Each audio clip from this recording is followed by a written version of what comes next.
If you're a driven, active person who wants to reach and pursue a higher quality life with some ambition, then guess what? This podcast is for you.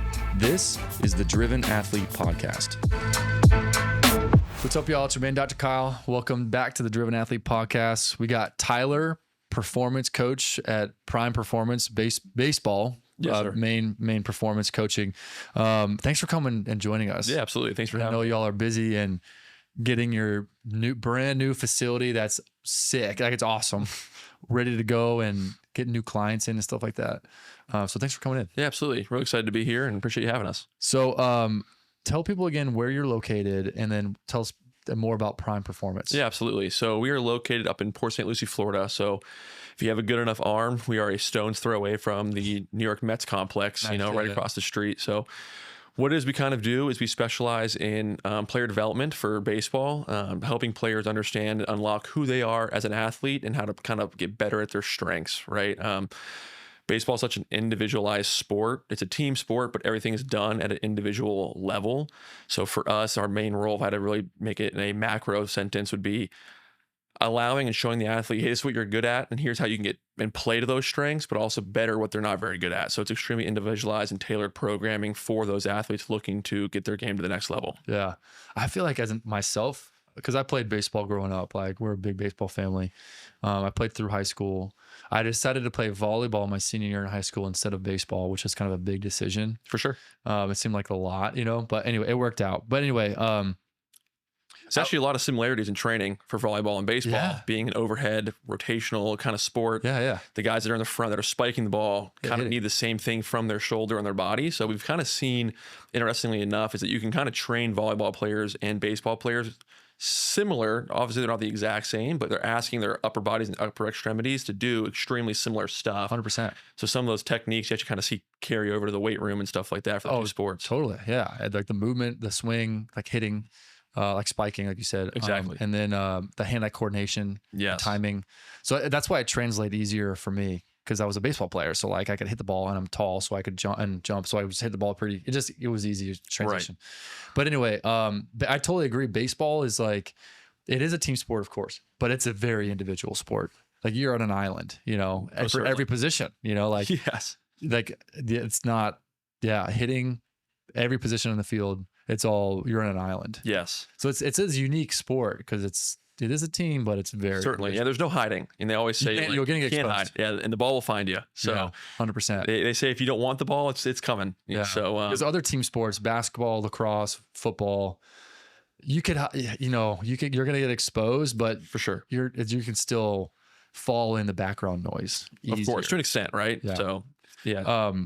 But and also I was gonna say is too is like I like what you said, like the noticing someone's strengths and then how can you play into those strengths really well. Yes. And then of course identifying where you can improve. Of course. But I know personally I was always an advocate. I just responded well with positive reinforcement like that.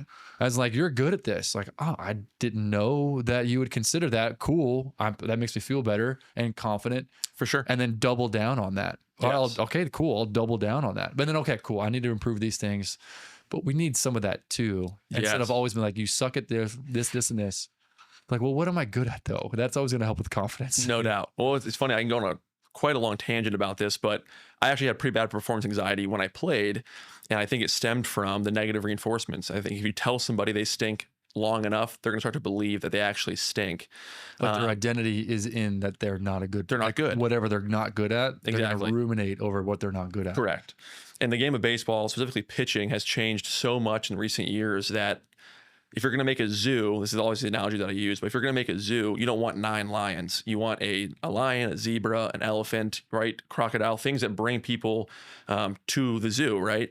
Baseball has changed in the exact same way where you don't need 9 guys that all throw the exact same. You need people that are different and unique that offer a different look to the hitter. Yeah.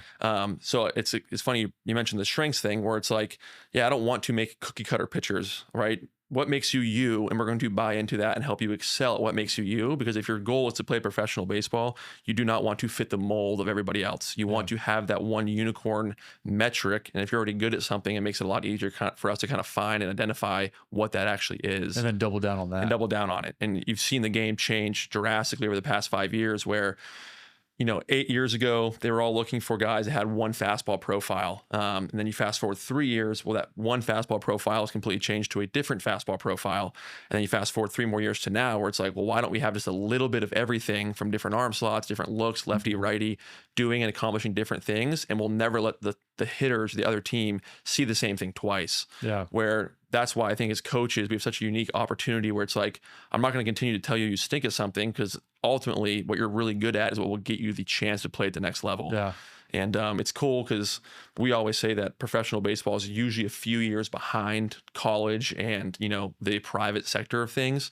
They kind of let other people kind of test it and vet it out before they kind of get there. Before they adopt that. Exactly. And you can see a couple years ago, probably 3 years ago, teams started to really adopt that mindset. You saw it here in Tampa, where they kind of went away from starters, had guys that just open games, as opposed to letting the guy face the same hitters 3 times in one lineup. It's like, let's just keep shuffling it, keep showing different things, different looks. And it allows guys to really specialize what it is they're good at and just do that one thing, which is interesting. That's cool. Also too, like, when somebody's naturally good at something, they're usually like interested in that one thing as well, because they're naturally good at it, right? And if you double down on that, it also kind of becomes like part of their identity, like as an athlete. You know what I mean? I just feel like that was missing a lot. I just wasn't even aware of that, which it was a bummer. But I really like that kind of a mindset approach, but otherwise, like you said, performance anxiety, super common for sure. I've had some professionals in that field with sports in here on that, and it's really interesting getting their opinion on those things. Yes, sir. Yeah, something I've definitely struggled with for a long time, and I'm happy now that I'm in the position to actually help other athletes kind of get through that obstacle, because it's a huge one, right? Like, because you understand it, so you can offer some insights, of course, or at least some relatability. For sure. And I think that, maybe you have a different experience, but just as like a man in a male-dominated sport and industry, it was almost like embarrassing for me to admit, like, I'm kind of struggling with the mental side. I get nervous, guys. Yes. And then I said it out loud one time. I remember I was sitting there in the bullpen. I'm like, my stomach is curling. And I just out loud, I was going to a sports psychologist, and he told me, just say it. Like, just say it out loud one time. And I just said out loud, I'm nervous, guys. And everyone down the entire bullpen, one by one, were all like, yeah, we're nervous too, man. And I was like, man, I'm like not alone. Okay, good. Right. I'm not crazy. I'm not this crazy guy, right? And then they all kind of said it, and that kind of helped me identify, okay, maybe this is something that goes on with way more people than I originally thought, and just myself. So everyone's just internalizing it to not correct, because you want to seem macho. Yeah, exactly. Yeah, exactly. 100%. That's funny, man. Well, that's good that you got it out. Yeah, yes, sir. And you're like, okay, good. Now we're all good. Now we can like really bond and do this thing. Let's do this thing. Yeah, exactly. Where'd you play? Yes, sir. So I actually started my career at a small school in New York, St. Bonaventure University. I redshirted there my freshman year, and I had an injury, which we'll get into. Then I transferred to Polk State Community College over in Winter Garden, Florida, and then transferred from Polk State to Liberty University, where I played for 3 years. Liberty University. Yes, sir. Cool. Then after Liberty, played 1 season independent professionally before I got into coaching. Cool. And you were a relief pitcher? I was always a hard throwing relief pitcher. Yes, sir. Closer? So I would like to close. I kind of would. I would close or be the setup guy. So 7th, 8th, 9th inning. Yeah. I'd come in. I'd throw really hard for an inning, maybe 2 if I was feeling crazy that day, and then that was it. I'd shut it down and get ready for the next day. Cool. What were you topping out at? Up to 98, 99. Wow. So I claim 98 because that's the better of the systems. Got 98, but if you use like the classic radar gun, 99. There has been evidence of 99 on other somewhere. games. So I've been told. Yeah, okay. Allegedly. Well, that's good. You're 98, 99. That's crazy though. I feel like, when I was playing, I feel like mid 90s, 96 was like getting up there. Right. And now it's like not 101, Yeah, 95 is the new 90. That's kind of what we all joke about. Even when I was growing up, it was like, if you hit 90, it was the gold standard. Yeah. And now it's like, there's sophomores in high school throwing 90. And that's the new, and 95 has become the new 90, it seems like. Why? Just more information and training purposely for that? Yes. Well, you'll always kind of see throughout the trend of baseball is that pitching is always ahead of hitting. There's just more metrics, more things that you can actually get numbers on and really detail and find out what's going on in the throw. And I just think that, you see it with all sports. Kids are playing one sport in high school now as opposed to 3. They're getting super individualized. I just think there's so much technology now at the disposal of these athletes and these kids so they can really figure it out. Okay, what makes me work and what makes me tick, and how can I leverage those mechanics, capitalize on that training forms, like training and stuff like that. You just see it earlier and earlier now. Wow, yeah, it's truly remarkable. What's like the longevity for players like that? For sure. Injuries, especially in baseball, we try to do our best to litigate them as much as you possibly can. I think I always tell my professional guys that my number one job is to litigate risk of injury for you, because if you're not playing, you're not getting paid ultimately. I 100% agree. For sure. The first most important thing is durability. Correct. You got to get playing time. Correct. The best ability is availability, right? So if you're not available, then you don't have really much value for somebody. You can litigate it. There's things that you can do to kind of check. The longevity of it is honestly, it's pretty good, especially with modern day medicine, people in your profession that have made these things so standard, so standardized from Tommy John and labrum surgeries and stuff like that, that if something does happen, the success rate of getting back to the field has become so high where you can kind of just continue on right where you left off, assuming you take the proper, steps and before that to ensure that. Yeah. But the longevity is pretty good. Awesome. Cool. That's really good. Yes, sir. So what happened to you? So my freshman year of college, I fractured my lower back. I had a pars fracture in my lower back, which caused me to redshirt. Biggest blessing in disguise. Later, my career ended up having bone spurs removed and elbow scoping, broke my elbow, pitched on that for a few months before I ended up getting it fixed. And then the ultimately end of my career was I blew my labrum and my rotator cuff out, which I never had any shoulder issues up until that point, besides the classic, anterior impingement of the shoulder. And then I had some tricep tendon tears towards the end as well. So I've like to say I've done it all. I haven't. I've never gotten Tommy John, but I've definitely have been through my fair share of treatments and stuff like that, no doubt. Wow. So did you have rotator cuff and labrum repair surgery? I did not. So it ultimately ended my career. And I was kind of at the point where I was at a crossroads. Am I going to continue to play, or am I going to get into the coaching realm, which was kind of looked like where my life was kind of heading at the time. And again, the best thing that ever happened to me was actually this career-ending injury. So it happened. So the decision was made. Decision was made. Know the trajectory now. And I now know I left it all out there and I'm good to go. Yeah. So I have no regrets in that regard. And I'm happy it happened. But no, I probably need 4 anchors in my shoulder. And then from the rotator cuff standpoint, it's just happy it happened. But yeah, I had the opportunity to get surgery and I was like, I don't want to do the recovery, don't want to do the rehab, I'm good. So okay, we'll have to check it out. Okay. Yeah. It's common, like there's always going to be some kind of labral involvement, especially for throwers. There's like from what I had last time was exposed, like 80% of overhead athletes have some kind of a slap tear involvement. Yes. So it's really it's like expected. So it's not, anyway, from that perspective, then if somebody presents with labral involvement, fraying or tears, and also rotator cuff involvement or fray tears too, it's not alarming. For sure. Like, oh my gosh, we have surgery immediately. Everybody has that going on. There's a lot of abnormalities found in imaging like that, but not everybody has symptoms that would be debilitating, or like you can't throw ever again, or shoulder press overhead or exercise, whatever. So then, all right, then what do we need to do? Right. Okay, we need to stabilize everything, get the scapula moving better, fix some movement mechanics. The thoracic spine plays a role too. Get the core involved with everything, especially with the throw. For sure. But anyway, so there's other things that we can do. It's like, all right, if somebody is able to throw and they have no symptoms of pain and they have evidence of a labral tear, then you have somebody else who has symptoms of pain and they have also a labral tear. They have the exact same problem, but one has pain and one doesn't. So is the structural change the problem? Might not be. Mm-hmm. All right, so we need to work on some stuff right now. It just might be temporarily irritated, and surgery might not just be like the first thing to jump into. For sure. Of course, I'm biased because I'm conservative. Of course, there's a time for surgery, totally, and meds and injection.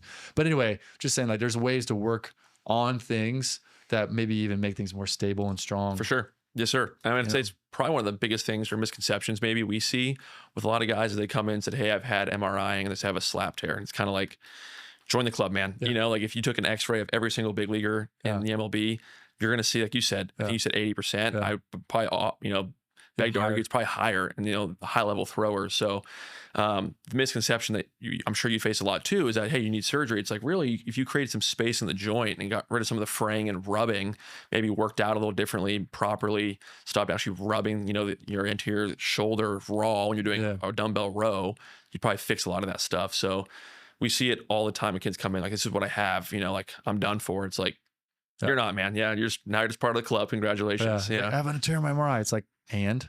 Yeah. Time to put on your big boy pants. Yeah, there we go. Okay. This is standard. Where are you from originally? From Northern Virginia. Yes, sir. So I went to school in Northern Virginia. And it's funny, my baseball collegiate career we talked about went north, then I went all the way south. I did the whole halfback thing for college. So I ended up going to school, like I said, at Liberty, only 3 hours away, in that DC area. Cool. Yes, sir. And you were there for 3 years. How was Liberty fun? I loved it. Yeah, there's a lot of rumors out there about Liberty. I think it's the greatest place on earth. Met my wife there. So cool. Yeah, the school gave me a lot, and I absolutely loved my time there at Liberty. How long have you been married? Just over a year and a half. Oh, wow. Okay, Yes, you sir. said your first anniversary. Yes, sir. Just had it. Cool. Congrats. Yes, thank you very Did much. you eat the cake? The frozen cake? We did. We must not have wrapped it very well because this thing was, about as rock hard as a cake can get. But yeah. At least it wasn't like moldy. No, it was solely fresh from what we could tell, but wasn't as good as I remember. Yeah. That's for sure. Yeah. I mean, the time we did it, it was stiff. It was hard. It wasn't dangerous, but it was just like, okay, we did it. Yep. Not worth the hype that I was expecting. No. But it's always crazy. Like, it was like, man, that was a year ago, Yeah, we just went through our, it's like we just had our 8th anniversary. Nice. Congratulations. That's a couple weeks ago, actually. It goes fast, man. It's crazy.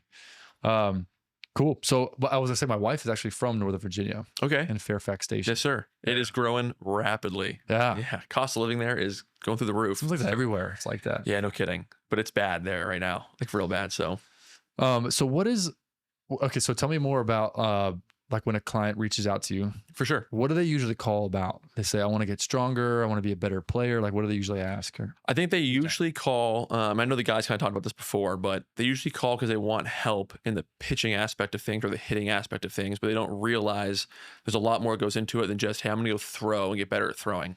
So it's skill development. It's skill development. It's what they want. Then when we kind of talk to them, we realize, hey, we can get a lot better at our skill if we do things maybe a little smarter in the weight room and stuff like that. So they usually reach out for skill development and then learn that they're missing the mark in a lot of ways, going to, a strength guy for something, but he has no clue what his throw looks like. And then they're going to a different guy for their throw. We're trying to make it all underneath one roof so that if something were to happen in the weight room or God forbid something on the mound or on the field, it's the same guy that's writing your programming and knows you from top to bottom as an athlete. So that's kind of what we end up selling them on, is that, hey, we're trying to take it from having to go and speaking to 10 different people for one thing. You're going to have one guy that knows you, again, from top to bottom, that can make the changes that you need. You're not trying to track down different people so everyone's on the same page. Yeah. But to answer your question with a very short question with a long answer, the biggest thing they look for, like I said, is skill acquisition. And then it's our job to help them understand what they need to actually do to accomplish that goal. Yeah, good. So yeah, it's like, hey, I want to be better at pitching. I want to be a better pitcher. Yes, sir. They're trying to get better skills, probably throw harder, improve like their arsenal of their pitch that they have. Yes, sir. Pitches. What is that like? What do you do? Well, how do you fix that? For sure. So we run all of our athletes through an entire assessment, and this assessment is just for us, a gathering information period to understand how the athlete moves, produces force, how the engine works, how the brakes work, and what it is they like to do to compensate. Or I think I've always said that baseball players are probably by and far the best compensators in any sport. So our job is first to identify what are those compensations that these athletes are actually doing. And then again, how we talked about earlier, how can we actually make this athlete better at those or fix the ones that are holding them and hindering them back? So what this means for us is we run them through about a 20 exercise movement screen to, again, kind of gather information about how they move at the hips, the T-spine, the lumbar spine, how do the scaps actually move, what is their general resting posture of the actual athlete themselves. And then again, we put them on the force plates in the weight room. So very fortunate to have Val at our facility so we can actually see how much force they're putting in the ground, how fast they produce the force. Yeah.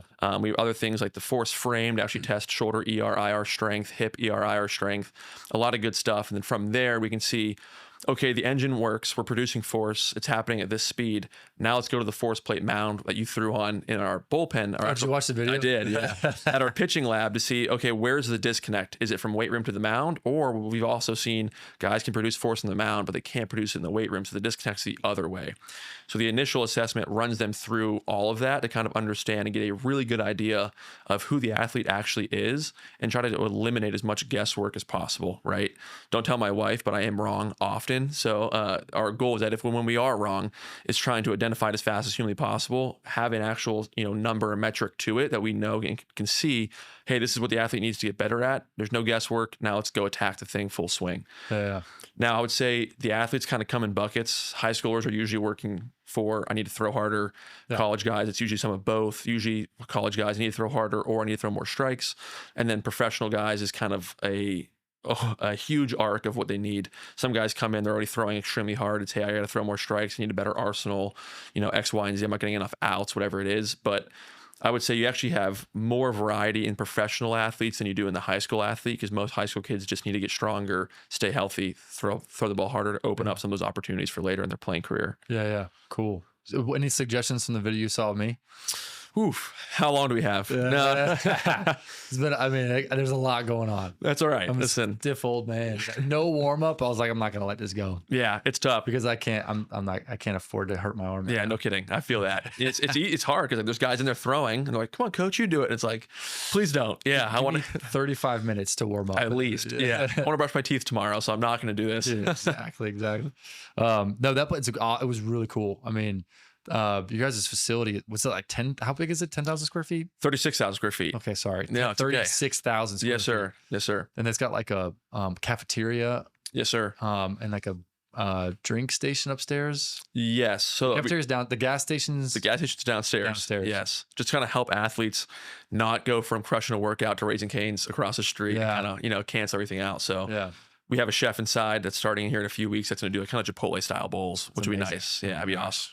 Bad for me, my wallet, anyways. But yeah. I'll be there a lot, so it'll be good. And then upstairs is the club. The players club, the players lounge. Club. Yeah, so the clubhouse. The clubhouse. That's what where guys kind of hang out, unwind, protein shakes, smoothies, things like that. Be around other guys your age doing the same thing, which is really cool. Cool. Should be a cool atmosphere, cool environment for the players. And then y'all have 2 full-size bullpens. 4 full-size bullpens. Yes, sir. Okay. And then how many batting cages? 3 batting cages. 3 full-size batting cages. They're huge batting cages. They're huge because our guys will actually face hitters in there as well. So you come down in February, we'll have you out, but you'll see pro guys before they head to spring training. Yeah. They'll face hitters in there. We'll play a full game in the actual batting cages. So they had to be 70 feet long minimum to make sure we could do that. Cool. To get our guys ready to go. And then sick weight room with like, how many squat racks? Like 20? 18. 18 squat racks. Yeah. Yes, sir. It's an awesome facility. Appreciate that. It's really cool. I know y'all were trying to figure out the sound system. We were. You got to figure it out? We do. We sure do. Yeah. There's some speakers already there, and we got the building, but they're for like PA or like bingo night maybe for the people that had it before. I'm not too sure. So we called somebody out, and they're like, nothing we can do about it. So we're like, he gave us a price tag. It was through the roof. And we said, why don't we just go to Guitar Center, buy 2 speakers, and we'll do it ourselves. Worked out totally fine. Yeah, so I think it's be all right. In fact, most days I'm like, this is too loud. Yeah, I need some relaxation. Yeah. Do some work. Because it adds up, like the length of time of just constantly blasting, Yes, it does. Music in the gym. Because the next guy walks in, you want it to be good atmosphere, high energy. Of course. But you can't get away from it sometimes. Yeah, earplugs. Drive home in dead silence, just trying to 100%. Hear my own thoughts. Yeah, totally. That's crazy. So like, I would imagine then you have a lot of interest, pro athletes, high school athletes, the local. There's some college guys, some local community college guys too, right? Correct. Yes, sir. Yeah. I would say a lot of our interest is starting to come from, like you said, the college and professional side of things. Yeah. Again, y'all are outfitted for that. Like, it's a sick facility. We sure are. Yeah, it's a really good spot for those guys. And for them, like, as they're trying to specialize in one thing, where the high school area, especially in Florida, these kids play 3 or 4 different sports. So we're kind of starting to see the time of year change. Baseball season's only right around the corner, which is hard to believe already. So we're starting to kind of see the high school people kind of fill in the building, but I would say for the most part, collegiate and professional athletes are trying to get ready for this upcoming season because it comes fast. Yeah, it comes real fast. It sure does. Time because they gotta be ready to go by early February. Early February they'll report. So they got to be ready to face hitters. Figure everything out. Exactly. Yes, sir. December, November. Yes. Yeah, they'll be in here. They come in October. Usually shut the arms down for a little bit, kind of give them a nice reset. Gives us a really good chance, kind of attack the body from a weight room standpoint and try to create some change we want to see on the mound in the weight room. And then we kind of start the throwing process in November, early November, getting the athlete ready, like you said, for that honestly facing hitters end of January, early February. So it's not a lot of time. Sounds like it is, but it's really not. Do you have guys that come like from like pro guys like in September? Like, because they don't make the playoffs. For sure. So like late September. Yes, sir. We actually, yes. So a lot of their season ends mid-September. If they're making a playoff push, it goes into October. But a lot of those guys, again, you're playing 150 games, throughout the year. So when the season ends, a lot of them want to come down and throw in our force frame, in our pitching lab immediately before they shut down. So we have a really good roadmap of what the offseason is going to look like for them. Other guys, as soon as the season ends, they're like, hey, man, I'm putting the ball down for a little bit. So even if they put the ball down, though, there's still a lot that we can accomplish and get after. So I would say the most our guys usually take off, and this is by their choice as well, not just ours, it's probably 7 to 10 days. They go on vacation, the season ends, and then they come right back to it. That's short. I wasn't expecting to hear 2 weeks. Yeah, it's maybe on the long end, but those guys, at least from like the weight room side of things, I would say, you probably get it. But like a lot of them, it's like they take longer than that off. They're like, I'm wasting time. Or, someone's passing me up. I got to get back in there. Which is crazy. It really is. That's how, I always had that kind of a thought too, of like, I'm not getting after it. It's like you purposefully need some rest time. Yes. But I'm like, but I'm getting, someone else out working me. Someone's out getting after besides me. I'm getting left behind. Yeah, I want to sleep. I'd be like, man, I didn't give it my all today, or I skipped something. It's like I would lose sleep at night knowing I did that. So it's funny seeing now that it doesn't really matter for myself, seeing other guys kind of go through the same thing where when you hit the nail on the head, where it's like sometimes you got to tell them, man, like it's okay for us to miss a day. Like you're actually getting better by missing a day sometimes, or just There's being a lot of clients that I talk with, like that they're in the same boat. They're, imagine like they want to exercise and work out, or imagine like an adult that just is very active. They want to exercise and not lose the momentum they're gaining from for sure physique changes and feeling better or whatever. I'm like, yo, like you need to take off 5 days. Like don't do anything for 5 days. Cause they'll come back and be like, yeah, I'm pretty sore.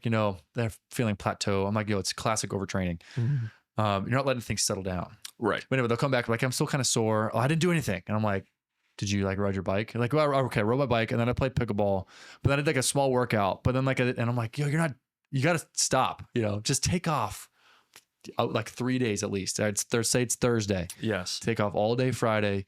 Don't do anything Saturday. Don't do anything Sunday. Come back on Monday. We'll see how you feel. And very often they're like, I feel way better. Wow. It's funny how that works, right? Yeah. I'm like, we just need purposeful rest time within this training program is what we need. No doubt. And it's something that I would say like the best of the best understand better than the other ones, which almost sounds counterproductive, but especially as pitchers, it's such a unique example where they'll say, oh, I feel good. My velocity's down. It's like, well, you can't feel what your central nervous system is feeling like. Yeah. So for us, especially in season, when you have a bullpen arm, they don't know when they're going to throw. So they don't know what day they need to be peaking on.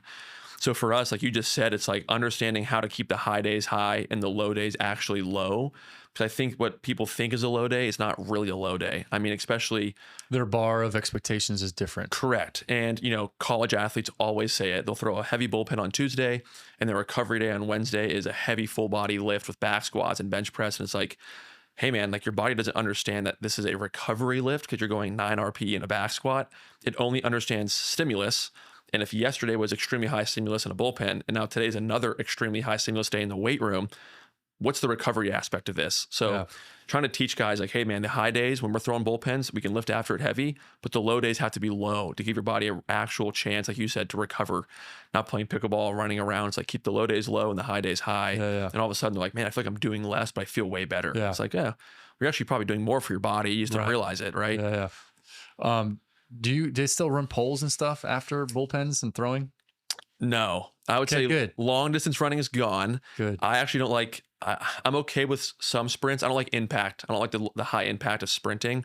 So we look for something that's, the pitching motion is 0.3 seconds long, the whole delivery start to finish. And it is a dead sprint. The point of running a pole, you're not hitting top velocity. It's crushing your knees and ankles, especially over the course of a year.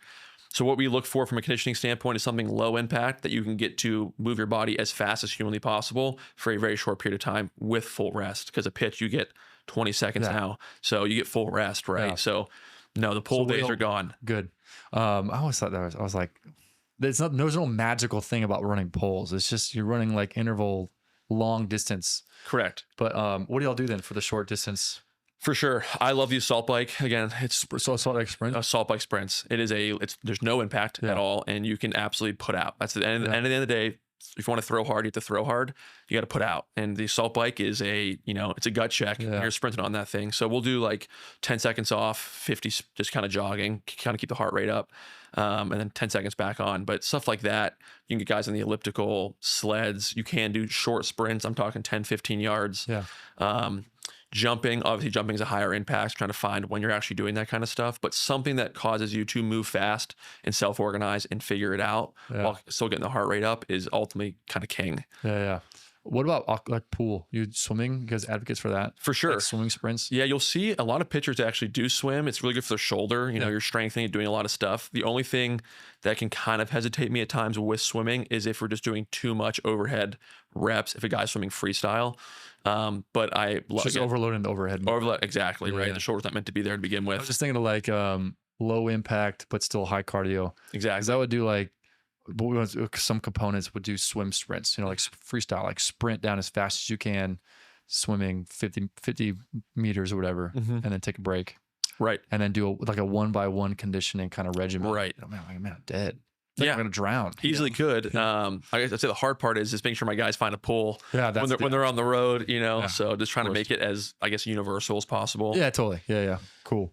But that's good. No, it's good consideration of like just overloading the overhead movement. It might not be, is there another thing we can do without the risk? Of course. We're still getting a benefit, the risk benefit ratio. For sure. It's the same thing with the elbow, where it's guys like, I want to train my forearms. I threw yesterday, I'm not throwing today, I'm going to train my forearm. It's like, well, now you're just crushing your forearm again. And all of a sudden you have an overuse injury of the forearm. And now we're exposing, the UCL to other things. So it's the same thing, I would think, maybe with swimming. If this guy went like breaststroke, but still, again, I'm just thinking out loud, right? But just something I would want to monitor. And then again, we'd use the technology in the building to actually be able to test, okay, you swam yesterday. We should see after your, high cardio day or, your heavy output day, we should actually see an uptick in some of your strength numbers on like the shoulder IR stuff. So you could easily test it in our facility, which would be really interesting to kind of look at. That is interesting. Yeah, that would be interesting. What do you feel like, well, walk us through your programming, like periodization, just variations within like phases. For sure. Workouts. So there's kind of two ways you go about this, right? There's your typical linear progression, which is, volume, hypertrophy, strength, power output, speed. The problem with it is that baseball season is just so long, right? So if you hit a linear progression through the off season, then you get a guy who's now in season, you're trying to taper off. It's like, you can only do that for 8 months before there's some kind of, return on investment you're not going to get. Yeah. So the thing that I always try to run my guys through is just that conjugate training that you saw, Louie and Westside Barbell kind of run. Granted, those guys are bodybuilders. We're talking about pitchers, but trying to touch everything at least once a week. Now, I will run them through some linear stuff in the off season, especially a high school kid that's, soaking wet 120 pounds and might fly away if he's on the mound and a good gust of wind comes through. But, we'll still hit a hypertrophy phase for those guys. But for the more elite level athletes, we really take a conjugate style approach, meaning, hey, on your off day or the day you throw, we're going to go hit a heavy strength day, right? Can we get a heavy strength day in once every other week just to maintain? Then after that, we'll taper it off. This is in season. Yeah. That's sort of what the hardest part of our job actually is that how do you play an 8-month season and not lose the progress that you made over the 4-month off season? Where the problem is that if you're on a linear progression, you kind of build up and then the season starts. Now you have 8 months to try to stay there. And if you're just not hitting the same squat, deadlift, bench that you were hitting in the off season frequently enough, you're going to lose it. Yeah. Now trying to balance that with a schedule of, I don't know when I'm going to throw, adds in another level of intricacy or, difficulty to actually kind of figure that out. Now, if you have a starting pitcher, extremely easy because when they're going to throw. Every single program is way different. Now, but you have a bullpen arm that pitches today and he might pitch tomorrow as well. Trying to find when you can kind of sneak in those strength lifts makes it a little bit harder. But what do y'all do for that? It's like you might pitch, so it might be playing on lifting on game day. Absolutely. Yeah. Again, which high school guys are always like, well, I don't want to lift on game day. And it's like, well, hey man, if you're going to play collegiate or professional baseball, you better get comfortable lifting on game day. So I would say most of our professional athletes are lifting in the morning on a game, and then they're going to have to, be ready to go that afternoon. Now they're not going to be, if our guy is hot that day, meaning they're available to pitch, they're not going to go crush a total body strength day. We're going to do more of a CNS primer, move around, kind of get the joints and body moving. Yeah. But we're still trying to find that time where if you throw and you're done, you're in the gym at midnight getting your full body lift in, so that the next day is a low day and you can keep it a true low day, kind of what we talked about a little bit earlier. So again, it's kind of a cat and mouse game. They would lift after they throw that night. Yes, certainly, if they can. But with the new players agreement a few years ago, every team has to give the away team a weight room. So I didn't know that. Yes, it's a new part of the new CBA. So they should have one at their disposal. They don't always if it's super late, hours. But oftentimes, if a guy throws, they're going to lift. They're going to go lift right after that because they're already, adrenaline's pumped. They're super amped up. Let's just go finish that day off. Again, the high day is already high. Let's just make it fully high so that tomorrow can be a true low day. Best. Yes, that makes sense. And so with that being said, like these guys need to dial in their sleep big time. Can't party. Yeah, can't party. No playing video games till 2 a.m. Yeah. Certainly, yeah. And again, our goal is that that we got to lift tonight at midnight. Like we got to go. Right. Now, usually they're already at the field. It's like night before, they're like, shoot, I was up till 3 a.m. just like partying. And we tell them like, hey man, you don't got to get up there for 4 sets, but you got to get up there and you got to touch it. Like you got to touch 9 RPE, 10 RPE just to feel it, let your body get that stimulus and then we'll back you down. So we're talking, these lifts can be shorter, 2-3 sets, again, just touch the stimulus, hit the heavy weight, get out of the weight room, go recover. So that again, the next day is a true low day. Yeah. Cause if you don't get it in, then you just don't get it in. You don't get it in. And then what's that look like 6 weeks down the road? Exactly. I mean, oftentimes not good. If you follow athletes, they're going to PR in like March when the season starts because they followed that linear progression and they're catching that peak at the right time.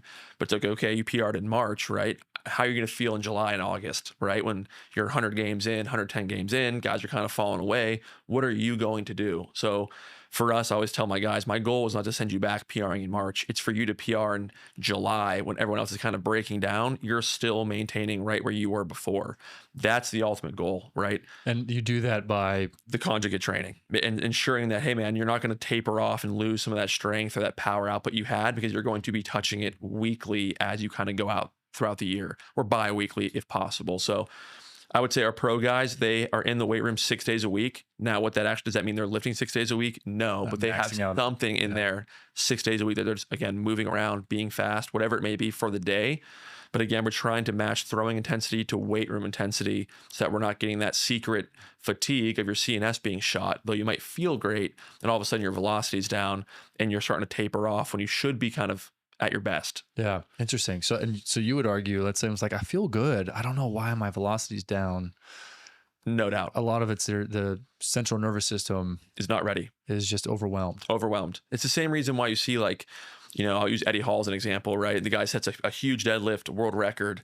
And I bet you if you asked him 7 days later, if he could pull half of that, he wouldn't be able to because the CNS is just so shot.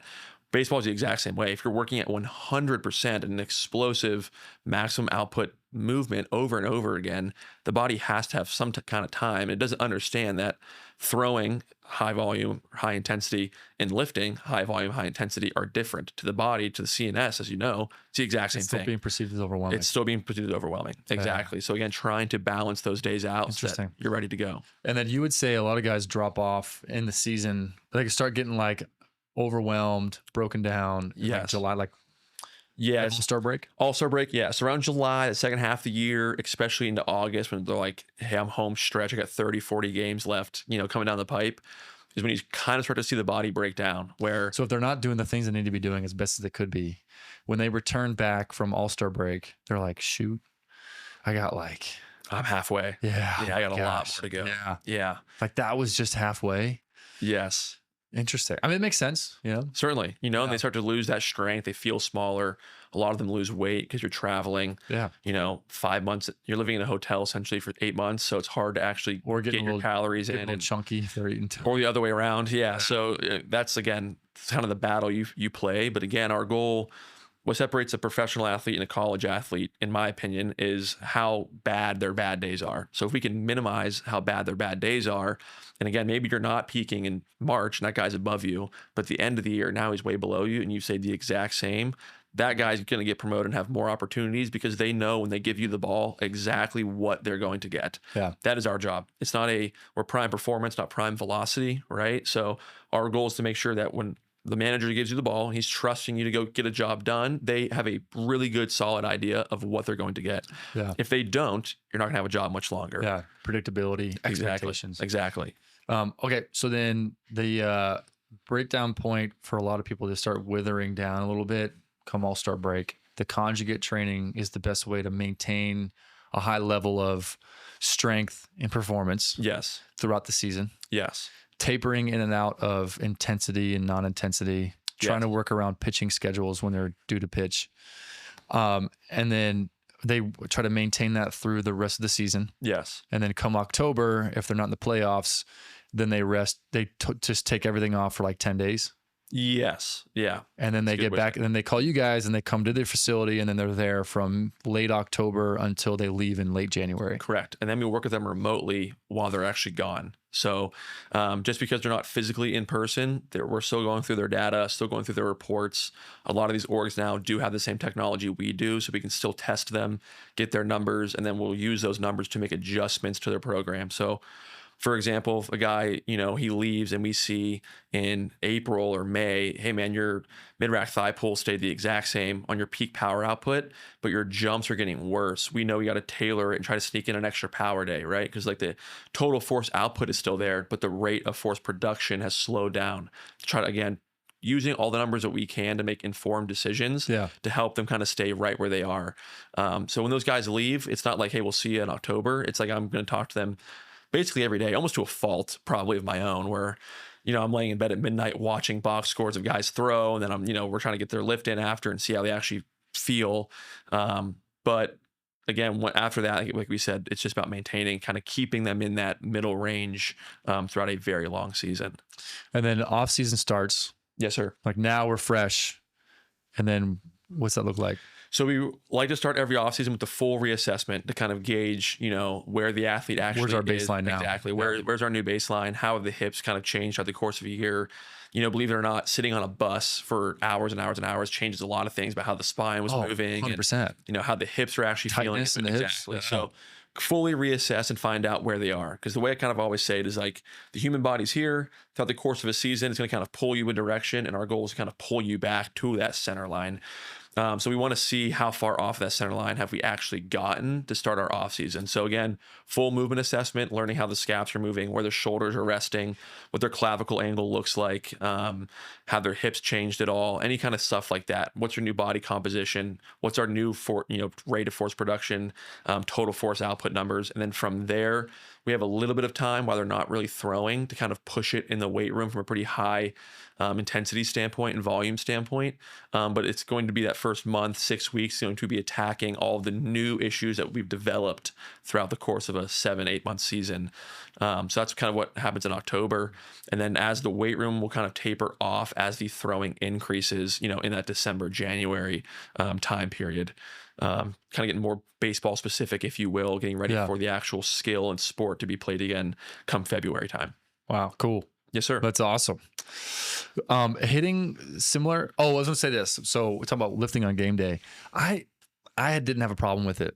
Me neither. I mean, I played football. I played 2 sports in college. I played football, it was just D2. And then I played volleyball, which also is very similar to, like I said, volleyball. So that the hitting movement with throwing, that's why I translated, but very similar training and requirements as football, because it's short burst, quick agility movements, But anyway, especially on volleyball, like it was just like baseball season. It's like sporadically throughout the week, a lot of games. Right. But I would lift on game day, like if I had a game at night at 7, I would lift at, I don't know, noon or 11 or something like that. And then I'd be tired, I'd eat, I'd maybe take a cold bath or cold plunge or something like that, or just take a shower, rest. And then just a couple hours later, re-warm up again, and I'd be fine, Be fine. Yeah. Yeah. And I don't have a problem with that. So, and I hear like younger athletes, like, I don't want to get tired or fatigued. I'm like, dude, you're going to be fine. Yeah, it's going to be tough. Time's important. I don't want you to max out and squat or bench press before you play. But you're younger and healthier than what I was in college. you're going to be, and I was fine. I think you're going to be okay. And for college, for baseball, I'm sure volleyball is probably the same way, but it's like we play 4 games a week. 2 of those other days are travel days. So, and when you're playing, your game's at 7, except for Sundays are at 1, getaway day. So when are you going to lift? Like if you can't lift before the game, then you're not going to lift at all. And then professional baseball, they play Tuesday through Sunday every single week. And those games are also 6 o'clock at night. So again, if you can't lift before, what are you going to do? Right? Like you're just not going to get it in. Just start getting used to it. Start getting used to it now. It's a mental barrier. Like just you start getting used to it now, get over it. And because if, like you said, if you don't, then you don't. You know, like over several weeks in the string, and it just comes into excuses. Sure does. Or which is like, oh, I can't because now I can't lift and not be able to. I'm like, you're either going to make it happen or you don't make it happen. My favorite one is, well, I don't want to get too big from high school kids. Come on. It's like, hey man, I've been trying to get too big for like 8 years now. Yeah. And it has not happened by accident. Like you are not going to stumble into too big. Yeah. Like, look, shouldn't have lifted weights, guys. Look at me. I'm like Arnold Schwarzenegger. Yeah. How'd this happen? I can't believe it. Yeah. I went to bed 120, woke up 230. And it's like, and I lost all my mobility. Like, dude, relax. Yeah, like, you don't eat enough to get there, partner. You know, so that's my favorite one I hear all the time. Like, do you know, like that is like the #1 goal of all the bro frat dudes in college. They want to get jacked, and they lift a lot, and they don't do any sports, and so they're not expending all the other calories and things. And they only just lift and drink protein, and they're still not getting jacked. Correct. You think you're going to outpace them by accident? Yeah, yeah, exactly. Like it's not like you're younger. You do a lot more extraneous things. Like you're not gonna get jacked. So I put on our end too. Like when females say the same thing, I'm like, you're not gonna get jacked. Like don't worry. Right. Yeah. Not gonna stumble into that. You're gonna be okay. And if you do, let me know how you did it, because you're gonna be a trillionaire because everyone's gonna want to do what you did. Yeah. Get jacked fast. Exactly. How I accidentally got jacked. Oh gosh, it's awesome. So you had no problem with eating. You would lift on game day. You felt fine. Certainly. Yeah. Do it. You have to go eat. You have plenty of time to recover. And again, if you're monitoring it and you're matching your days, then you're going to be fine. So, again, if you're a high school kid listening to this, start doing it, because I first got exposed to that because I had my same questions. And when I was in high school playing football, we would have weightlifting on game day, and they're like, "We got to get our lift in," like because we didn't, this is the schedule, and they're like, "But it's game day," It's like you're going to be fine. You have time to eat, recover. It's 11 a.m. right now, or 9 a.m., whatever. Game's at 7. You got plenty of time, and everything was fine. I actually felt like I played better on the days I lifted.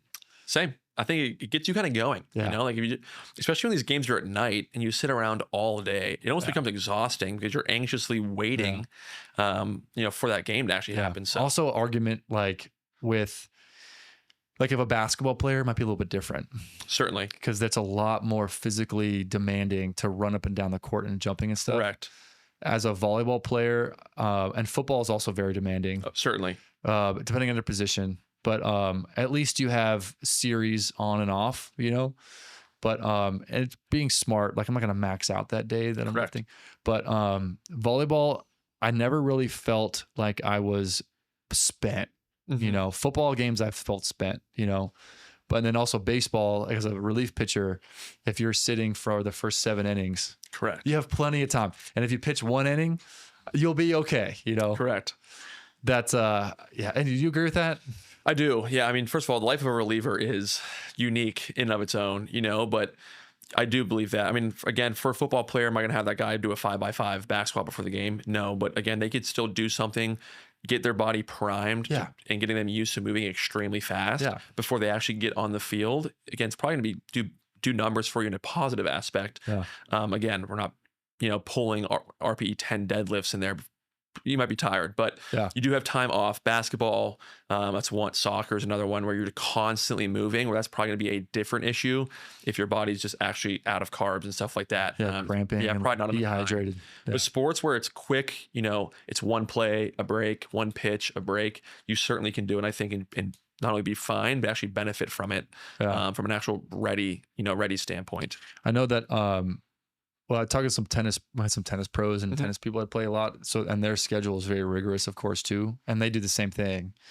And then talking with golfers. So that's another challenging one too, because they, practice round on Wednesday, they play Thursday, Friday, Saturday, Sunday, and then they travel Monday, Tuesday, practice round again Wednesday. It's like if you don't lift, And you're like, well, I can't. I need a recovery day. And then Tuesday, it's like, well, I have a practice run tomorrow. I don't want to be. It's like, well, then you end up just not lifting. Correct. Or doing any exercise. Correct. Do y'all worked with any golfer? Because it's very similar training, rotational strength, power, right? For sure. Yeah. So we have actually used to work with a guy that was a professional long driver and would do it. And he actually thought there was a ton of correlation in the rotational aspect. There's some similarities in the actual golf swing to a pitching motion in terms of like front leg block and redirecting energy from the ground up. But from a rotational power output standpoint, certainly some similarities. You look at Bryson DeChambeau, he's probably arguably the strongest guy in tour. He also hits the ball the farthest, so it's definitely not happening by accident. Yeah. But with baseball, there are guys that are really, really strong, throw really, really hard. There's guys that aren't very strong, throw very hard. And there's also that same exact thing in golf where guys aren't very strong but can hit the ball very far. So yeah, totally. To me, there's a trade-off of if I'm stronger, I have more room for error in my actual delivery and sequencing. Same with the golf swing. If you can muscle it to a certain extent and your sequencing can be off and you can still play pretty long. But there's also guys that aren't very strong but sequence perfectly and can get the same velocity outcome. Power. Exactly. Same on the golf, on the golf course. And that would be the argument there would be the sequencing, the mechanical sequencing yes, is the most important variable to delivering a high velocity. Correct. Far and then my thought was always with that was like, so skill development, then I've done a podcast, but I'll get your opinion maybe next time. But like youth athletes, like, all right, the most important thing then to dial in is the coordination and movement control. Be an athlete. And to be an athlete. Yes. And then get the sequencing down. Correct. And then once you have that established, if you add muscle strength and power on top of that, then that creates a lot better. Most certainly. Of like a performer. Most certainly. And, I always say it is that I should completely lost my train of thought. So completely ignore that. So being an athlete. Being an athlete. Yeah. Golf and baseball are very similar in this aspect as well. And you can tell me football and volleyball are the same, but we're not trying to be repeatable. We're trying to be adaptable because no two pitches are the exact same. No two golf shots are ever the exact same. Balls above your feet, below your feet, bad lie, good lie. So if you don't have the ability to adapt and be athletic, you become a robot and you're never going to, have the outcome you're looking for. And I'd say oftentimes with younger kids, that gets coached out of them being an athlete. And we're often asked, like, if my son's 8, what should he do for pitching? It's like he should go play shortstop and throw the ball as hard as he can all the time and let no one tell him what to do. Just grab the ball, throw it as hard as you can. Now when you're 17, 18, there's a really good foundation of athleticism before we actually start adding in, mechanical stuff of that nature. So yeah, totally. That makes total sense. All right, let's land the plane. We have to get you in again and talk about all the youth athlete stuff. And injuries. And injuries. Some injury stuff. Yeah. But tell people where they can find you. Like, what's to reach out to you guys? Yeah, absolutely. On social media, we are Go Prime Performance, and our website is also just goprimeperformance.com. Go Prime Performance. Go Prime Performance. Yeah, you can reach out to us via DM. Our phone number is listed online. We'll be glad to kind of walk you through the entire process and kind of lay out the groundwork and framework of what development looks like for your case scenario of where you are in your career. So reach out to us on social media or at our website at Go Prime Performance. So any baseball players that are looking to gain improved performance, skill acquisition, strength conditioning, insights and learning, that's who you would Yes, sir. If you're looking to throw harder, refine your arsenal, get healthier, I haven't touched on this, but most of our guys, a lot of them reach out because they're in the rehab process and need us to rehab them back. So if you're looking to rehab back from Tommy John, labrum surgery, you need to throw harder, more strikes. Again, if you're looking to unlock your prime, that's what we always say. Nice. Yeah, we're the spot for you. Cool. Awesome. Well, thanks for coming in. Thank you for having me. And if y'all have any questions, don't hesitate to reach out. We're always open to comments, questions, concerns, conflicting opinions, and ideas for the podcast and everything. And if you're battling any pain specifically, we'd love to help you. We can at least chat on the phone and see what you have going on. And maybe if we're a good fit for you or not, we can at least send you out somewhere and maybe what's best for you. And we'll catch y'all next time.